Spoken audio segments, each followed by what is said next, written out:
Hello students, good morning. आज एक नए वीडियो के साथ लेसन है हमारा प्रकाश की प्रकृति।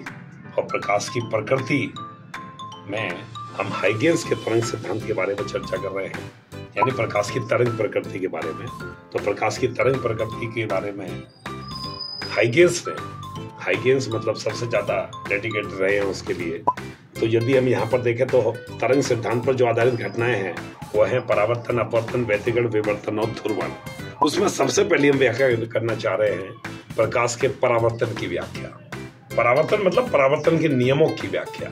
जैसा आप चित्र में देख पा रहे हैं, यहाँ पर हमने M1 M2 एक परावर्तक पृष्ठ लिया है। PQ यानी एक आपतित तरंगाग्र, जो समतल आपतित तरंगाग्र यदि मैं बात कर रहा हूं तो AB हमने एक लाइन खींची है। इसको हम कह सकते हैं कि ये समतल आपतित तरंगाग्र है जो पृष्ठ M1 M2 के सर्वप्रथम बिंदु A को स्पर्श करता है। तो जो सेकेंडरी यानी द्वितीयक तरंगिकाएं जो निकलेंगी वो बिंदु A से निकलेंगी। बिंदु B से जो आपतित तरंगाग्र है उसको बिंदु C तक पहुंचने में स्मॉल t समय लग जाएगा। तो बिंदु C से जो द्वितीयक तरंगें निकलेंगी यानी परावर्तित तरंगें निकलेंगी वो आफ्टर टाइम t यानी t समय के बाद निकलेंगी। तो बिंदु A से निकलने वाली द्वितीयक तरंगें t समय में AD दूरी तय कर चुकी होंगी। यदि हम AD को चाप मानकर उस पर एक स्पर्श रेखा खींचे तो हम उसको कह सकते हैं कि CD परावर्तित तरंगाग्र होगा, समतल परावर्तित तरंगाग्र होगा। देन AB समतल आपतित तरंगाग्र एंड देन CD समतल परावर्तित तरंगाग्र। अब आप देख रहे हैं यहाँ पर हमने अभिलंब AN और C' ये अभिलंब बना दिए दोनों। यदि हम यहाँ पर देखें PAN ये आपतन कोण हो गया। यहाँ पर देखें जो आपको दिखाई दे रहा है, क्योंकि यहाँ से यहाँ तक यदि हम देखें तो ये एंगल 90 है, तो बचा हुआ जो एंगल है वो हमारा 90 माइनस I हो गया। और यदि हम यहाँ से यहाँ तक आते हैं ये भी 90 है, ये 90 माइनस I है, तो बचा हुआ कोण हमारे पास I हो गया।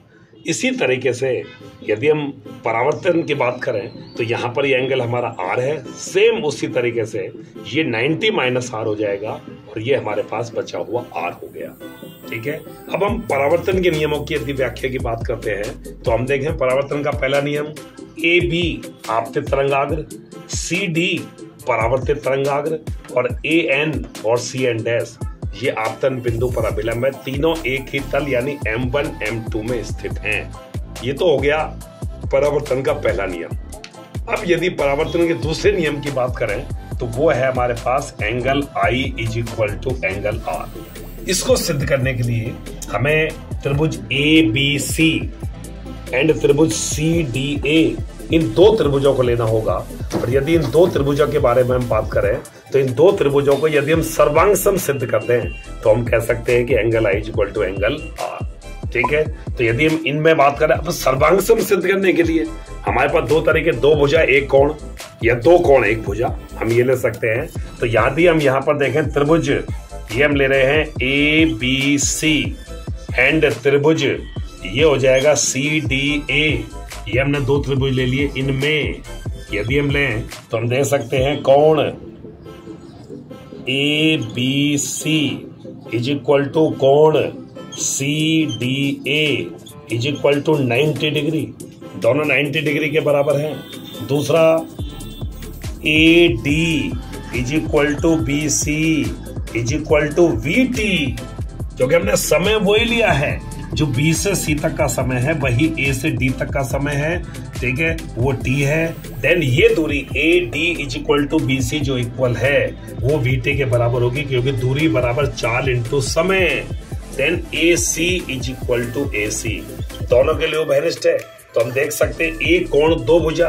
देन हम कह सकते हैं कि त्रिभुज ABC सर्वांगसम त्रिभुज ये हो जाएगा CDA। देन हम कह सकते हैं कि कोण BAC इज इक्वल टू कोण ये हो जाएगा आपका DCA। इसको हम कह सकते हैं angle I is equal to angle R।